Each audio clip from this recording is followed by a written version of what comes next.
sulugoon or usa ka magbubuhat nga masaligan. Tulo lang kabutang ang ano to i-maintain ni siya. Kung atong sabton maigsoon ni siya, ye cannot serve God and mammon. Kaya na po lang sa Ginoo. Sa verse 13, no servant can serve two masters. Dili pwede daw nga ang usa ka sulugoon mag-serve siya or mag-alagad siya sa duha ka agalon. Kaya nga naman in siya, for either he will hate the one and love the other. Kung duha man gud ang imuhang dunganon, no? Ang mahitabo maigsoon nagi comparison. Saman maayo dire o didto. Nya ang kwarta o ang Dios tag-iya sa tanang butang. Ni ay material nga mga butang usay muhimong Dios, magpaka-Dios sab siya. Una kung dili nimo mabantayan, ang mahitabo adto ka mga lagad sa kalibutanon. Kay material thing man ang mammon nga gisgutan is as like as money or material things or world or wealth or riches. Muna ang mammon. Ay kalimot nga makahatag ang Dios ato og money, makahatag siya sa to sa kalibutan, no? Kaning system ba? Makahatag siya og wealth, niya makahatag sa riches. Pero ang kalibutan dili siya makahatag sa tanan para satisfaction sa tao. Ang Dios makahatag siya sa tuwa para sa satisfaction na to. Pero ang kalibutan dili makahatag niya. Ang kwarta maayo siya nga sulugon. Pero lisod o bangis siya kung mahimong agalon. Nasabkan na to?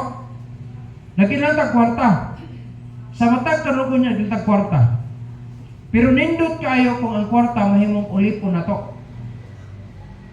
Pero kung siya na ang atong himuong agalon, ikaw na ang musunod sa kwarta, ang may tabo, bangis siya nga agalon. Kaya nga naman, pwede na siya mapatay og tao. Pwede siya maguba sa imong relasyon. Pwede siya mahimo siya magpaka-Dios sa imuha.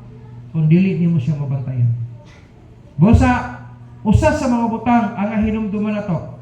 Ang dependable servant knows the comparison. Because nahibalo siya sa comparison.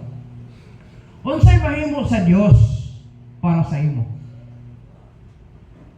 Daghan kayo ang mahimo sa Dios para sa imo.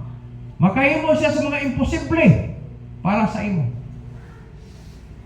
Nung miaging gabi kita sa Dios nga angayan ka, wag imposible.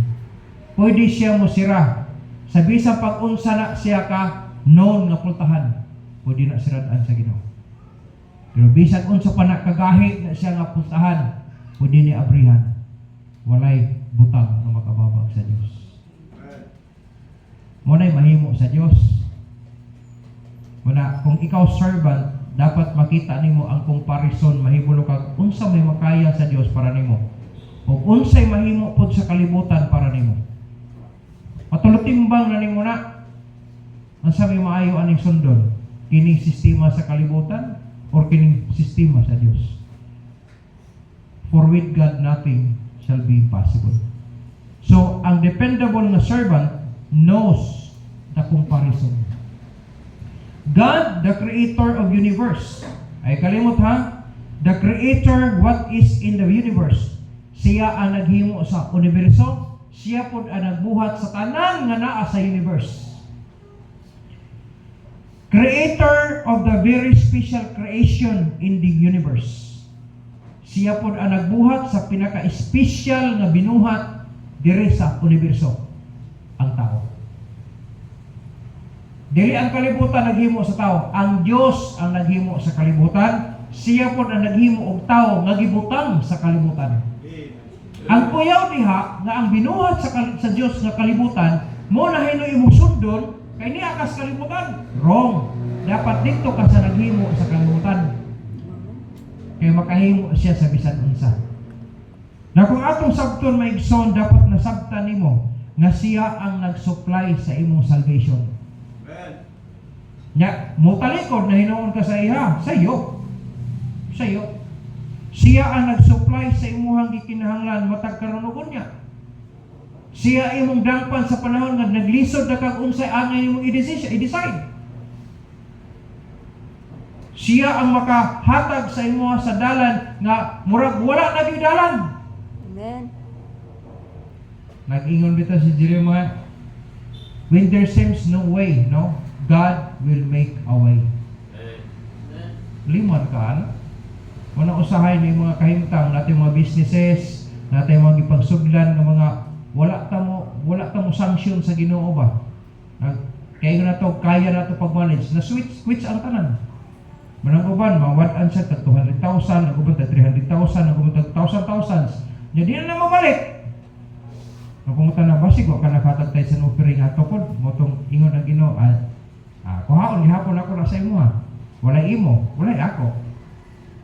Na kung naapat to sa iyo, naghatag pa ka sa iya ha, ang naita mo, napay imo. Di kagansin na, kung atong sabtan ba? Wala kagansin na to, kung mupalo lang tas pumagi sa Ginoo. Kung sa'yo kayo mo abot na sa tungunan dahil nga, ay, muni muna. Nya, wala pa ang low.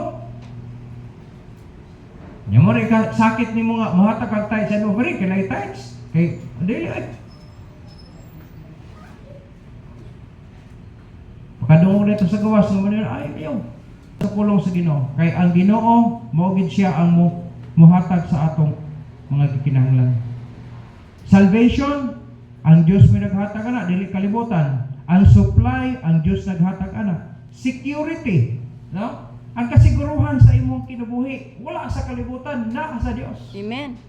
Na kung atong sabton maigsoon nga napulong sa Ginoo, mo ni ang mahimo sa Dios sa imo. I-compare nimo sa world. Kining mammon, yun siya. World or the mammon can make man to separate from God.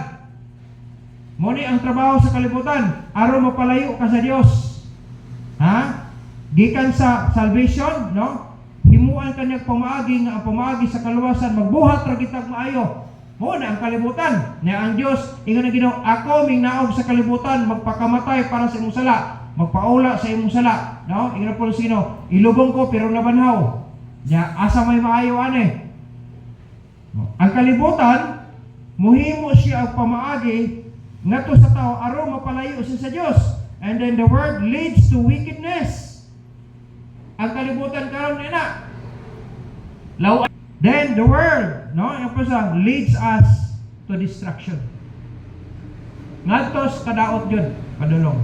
Na kung atong sabton maigsoon, ang dependable nga servant knows the comparison.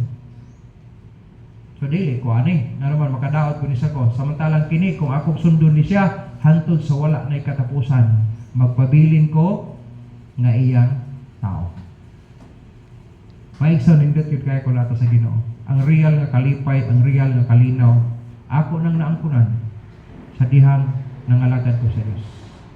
Bisa pag naluwas ka, nagdawat ang Kristo ngayon, pero dili nimo matagamtaman ang tinuod nga kalipay o kalinaw nga kada adlaw nimo maangkunan, kanang imong experience kung dili ka magtarong og pangalagad sa Ginoo. Iwi sa Christian, samok gyapon ang kinabuhi kung wala ka sa pag-alagad sa Dios. Ang security sa imong kaluwasan na mana. No, kay di na mawala kay gihimo kong anak. Pero dili tanan mga anak sa Dios malipayon. Right.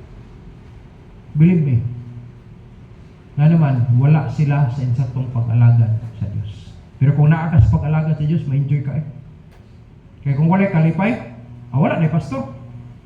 Wala na pastor. Wala kalipay, wala kalinaw, wala panalangin, wala eh. Di na may magpadayon. Wala may pulos ang tanan. Pero sa amo, nga bisa pag na yung mga Kristohano magpapadlong, na yung mga problema sa ministry, nga nagpadayon, may bisa ko espiritu. Tungod kay ang among Dios makasuklay sa among gikinahanglan. Na aming kalinaw, na aming kalipay. No? Nya, malinawon mi sa among panimulay. Ano ba? Na Diyos na nag-regulate sa among panimulay. Kaya kung wala, dili na tinod ang sa Ginoo, nga gisulti sa pulo sa Ginoo, wala na mi. Mamdurin, kung sayang si status, aron masaligan ta sa Diyos. Kailangan hibalutas comparison. Unsa di ay ang kalibutan, unsa di ang mahimo pud sa Dios. Dapat nahibalukas comparison. Kung gusto kag maayo ang dagan, o diri tas Ginoo gyud. Dili ni kalibutan kay nga naman Wala, sa kalibutan, ay ambot na lang. No? Diha, 17 years ko nag-serve sa kalibutan. Before ko na-saved ako. Number 1, blessing and curse, obedience and disobedience, to be faithful, no? And to be unfaithful. Magpili ra gihapon ka na. Kung naa ka sa Ginoo, tunglo o panalangin. Nagsulti ang Bible na. Ikaw magpili, asay gusto nimo, tunglo or panalangin. Unsa man na? Obedience and disobedience, to be faithful. Nara na sa imo hagit gihapon. Beka mangalagad ko og tarong sa Ginoo. Imo na. Pero mangalagad ko of anon lang, depende sa imo ha. Pero nag-awagin ang Ginoo. The more nga mag-faithful ka sa iya, the more pud ka nga panalanginan kaniya. Sabi mas maayo na, magtarong na lang ko, aron panalanginan pa kog samot. Di ba? Mas maayo to. Kung nakakaton ka ani mga ginagmay, kat-on ito mga dinagkukod, kaya mas dinagko po nag-effect. Sa business, kung gamay ang imong puhunan, gamay ra po ang profit nga maabot. Pero kung dagko ang imong puhunan, dagko po niya ang profit nga maabot. Parihar na sa pag-alaga nato sa Diyos. Kung magtan-aw ta sa mga dinagkong mga butang nga makalipay sa Diyos, sigurado gina na ang Diyos po manalangin po sa imo ha. Alam, kung nagpugas ka isa ka gatos, muani po di kag milyon. Amen? Para na sa business. Kung tarong mo nimo pag-alagad ang Diyos, pasagin na ang Ginoo mo hatag sa tanan nga imong gikinahanglan. Oh. Mahimo na sa Diyos. Nahimo ganun tibo kalimutan kana pang imong gikinahanglan bahat hindi mahatag na sayop na gikakayo ana. Nakinan makabalo ka sa comparison. So, blessing and curse dapat nakabalo ka unsa ang tunglo, unsa ang blessing, unsa ang obedience ug ang disobedience, unsa ang faithful ug ang unfaithful. Munay dependable nga servant, nakabalo siya kung unsa di ay ang comparison anak ng mga butang. Amen? Ikaduha, ingon ang pulong sa Ginoo, if therefore ye have not been faithful in the unrighteous mammon, ingon sa verse 11, who will commit to your trust the true riches? Kung may kagibali anak, but pasabot na ay system nga imong sundon. Ang servant, dili lang kung nahibalo siya sa comparison, but the dependable servants know or knows the command. Kung moingon ka maigsoon, unsa gid ang pinaka-the best na command na sa Bible? Sa gikan sa Old Testament hangtod sa New Testament, mabasa gid nato na siya. Kanang Deuteronomy chapter 6:5, no? Pagsugod ta, pala ko sa palasa, kuha na to, kuyog ko. And thou shalt love the Lord thy God with all thine heart, and with all thy soul, and with all thy might. Kung imong tan-awon maison ang progression ana sa Bible gikan sa Deuteronomy padulong sa New Testament, makita nimo na siya. Sunod, chapter 11 verse 1, Deuteronomy 11:1. Ingon ang pulong sa Ginoo, therefore thou shalt love the Lord thy God and keep his charge. Kanang giyapang sulti niya, charge, no? And his statutes and his judgments and his commandments always. Perme, dili kung karon lang nimo baton ugma dili na. Dili imong ipadayon. Mo na progression, di ba? Kanunay ba? Kanunay. Verse 13, Deuteronomy 11:13. Ingon sa verse 13, and it shall come to pass if ye shall hearken diligently unto my commandments which I command you this day, to love the Lord your God. Mo na primero gyud, higugmaon gyud nimo ang imong Dios, and to serve Him with all your heart and with all your soul. Amen. Ang progression ba sa sulti niya? Kung imo lang higugmaon ang Dios, kung imo nang himuon, makugihon, kana kulong diligently, no? Sa makugihon yun, imo ning buhaton. Ano, kung maghimo ka, no? Na kay income, na, buhaton na ning mudaan, bahala na unsay nabilin. Basta kay imong buhaton para sa kalipay sa Dios. Maigsoon, ina po sa Ginoo. Verse 22, Deuteronomy chapter 11 verse 22. Ina po sa Ginoo, for if ye shall diligently keep all these commandments which I command you to do them, to love the Lord your God. Gibalik-balik kita siya. Ang pero no? Siya, to love your God, to love the Lord your God, to walk in all His ways. Sa iyang mga pamagi ha, and to cleave unto Him. At dut-dut yung kapirmi sa iya, no? Ayong cleave. Mudut-dut kapirmi sa iya. Ingon ang Polo sa Ginoo, Deuteronomy chapter 13 verse 3. Ingon ang Deuteronomy chapter 13 verse 3. Thou shalt not hearken unto the words of that prophet or that dreamer or dreams, for the Lord your God probeth you to know whether ye love the Lord your God with all your heart and with all your soul. Naay mo intrude sa imo, naay mo sulod nga intruder. Aron ma-prove kung tinuod gyud kang mo patuog gyud ka pabilin diha sa Ginoo. Na daw false prophets nga magsulti, naay magsulti, no? Thou shalt not hearken unto the words of that prophet or that dreamer of dreams. Mga tao na siya nga musulti pud siya og mga pulong aron ma-divert ang imong atensyon aron dili na ka mosunod sa paghigugma sa Dios, no? For the Lord your God proveth you, testingan kaniya, no? To know whether you love the Lord your God with all your heart and with all your soul. Pagbantay mo ani, kay na ay mo test sa imuhang pagtuo. Kung magpabilin ba kang loyal gihapon sa Ginoo or mo patuo ba kang anang haka-haka ang istorya nga mo patuo ba murag nahibal murag excited pod. Ingon ang Polosyo pagbantay, no? Pagbantay. Kay diha masusi sa Ginoo kung tinuod pa kang pagpabilin ay gugma niya, no? Sa tibok nimong kasing-kasing o sa tibok nimong pagkatao. Amen? Bantay ta, makadungog tag istorya, makatugon na, or na tao maistorya na to, or else maila pa ginato, maamigo pa ginato, pero gubon ang imuhang baruganan.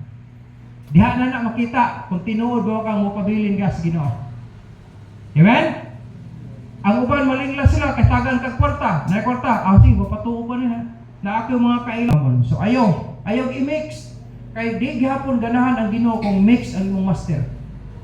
Dire magalagit ka dire, mooyon ka dire, dire puno yon. Wala, ingon ang iluwa ta ka. Kay dili ka init ni bugnaw. Iluwa ta ka. Ingon sa Revelation mera, wat pa sa tuwa siya ganahin nimo. Kinana tay baruganan ka. Amen. Nag-identity, that is great. It is white. Yes, that is white. It is black. Yes, that is black. Pero i-mix mo ang white dito sa black, it makes gray. That is another form of color. That is another color. Nag-mix na nimo ang puti o ang ito. Amen? Dili pwede mag-serve ka sa mamon. And at the same time sa Diyos. No. Hindi na pulong sa Ginoo. Dapat lagi tayo baruganan. Iyon ang pulong sa Ginoo. Deuteronomy chapter 19 verse 9. Iyon ang pulong sa Ginoo. Bantay ha, kaya na portion nga testingan da ita kung makabarog pagigyapon ta da sa Ginoo. Verse 9. Chapter 19 verse 9 is siya, if thou shalt keep all these commandments to do them, which I command thee this day, to love the Lord thy God. Gibalik-balik yun ang mga words, no? And to walk ever in His ways, then shalt thou add 3 cities more for thee beside these 3. Kung imong sabton ang context ana maigsoon, dugangan pa ka unsay naa nimo nga napihan si mo kay himbarog ka pagkatapos nakapalipay ka kay naakas pamaagi gapon ka sa Ginoo, dugangan pa ka niya. Wow, di ba? Nanay imo dugangan pa ka. Di mo lampo gyud ka kay mudugang gud. Dili kuhaan, dugangan. Add 3 cities more for thee para sa imo, no? Beside this tree. Naanay nga tree, dugagan mo sa anad tree. Di magdako. Nasabda na to. Pero unsa man ang gingon sa Ginoo, kung magpabilin daw ka sa iyang gisulti, mahigugma ka sa Dios ug magpadayon sa pagbuhat pagkinabuhi diha sa iyang paagi, no? To walk ever in His ways. Then, ang then, no? Then thou shalt add 3 cities more for thee beside these 3. Kanindot anak mga igsoon, kinsa may makatag na Dios dili ang mamon. Amen? Tanta na to, diba? Sunod, sa mga verses, that is, dapat nahibalutan, knows the command, no? The dependable servant knows the command. Then, Deuteronomy chapter 30, verse 6. Ang progression niya, no? Chapter 30, verse 6. Ingon ang pulong, verse 6. Chapter 30, verse 6. Iyon siya ang pulong sa Ginoo. And the Lord, siya, And the Lord thy God will circumcise thine heart, patikan sa Ginoo imong kasing-kasing, and the heart of thy seed to love the Lord thy God with all thy heart. Kung sabot pasabot niya, no? And with all thy soul, with all thy mayest live. Ang iyong supulusyo, hasta ang imong mga kaliwatan ang buot pasabot ana.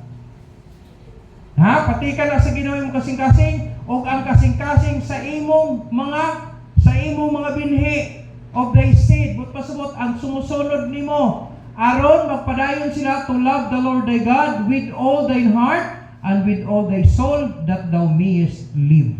Apil ang sumusunod nimo. Could you imagine? Gibless ka si Ginoo hasta ang imong sumusunod. Kinsa makataga na? Dios dili ang mamon. Amen? Amen. We need to know His command, no? To love the Lord, yun ang policy, no? With all our hearts, no? Our hearts and souls in Jah. Deuteronomy chapter 30, verse 16. Verse 6 na. 16 ta sa unahan. Yun siya, in that I command thee this day to love the Lord thy God, to walk in His ways, and to keep His commandments, and His statutes, and His judgments, and thou mayest live and multiply, and the Lord thy God shall bless thee in the land whither thou goest to possess it. I-multiply niya ang imong blessing. Kunya adto sa lugar kung asa ka padulong pag-angkon ani. Wow! Siya mo pahilo na to. Dili kung kita magapasa sa kinikiki. Wow! Dili! Pasag di ang Ginoo pagpahilo na. Sundalang ang pamaagi niya. Sundalang yun ang paagi niya. Higugmaa siya. Sundal ang pamaagi niya. Kaya nga ipalimutang ragit ka niya. Ipalimutang ragit ka niya. Muna, kauban na sa mga dalaga sa pulo si Ginoo, the dependable servant knows the command. Deuteronomy chapter 6 at 30 verse 16 na, Joshua chapter 22, ang progression niya, Joshua chapter 22 verse 5. Uy, matapos na yun ko.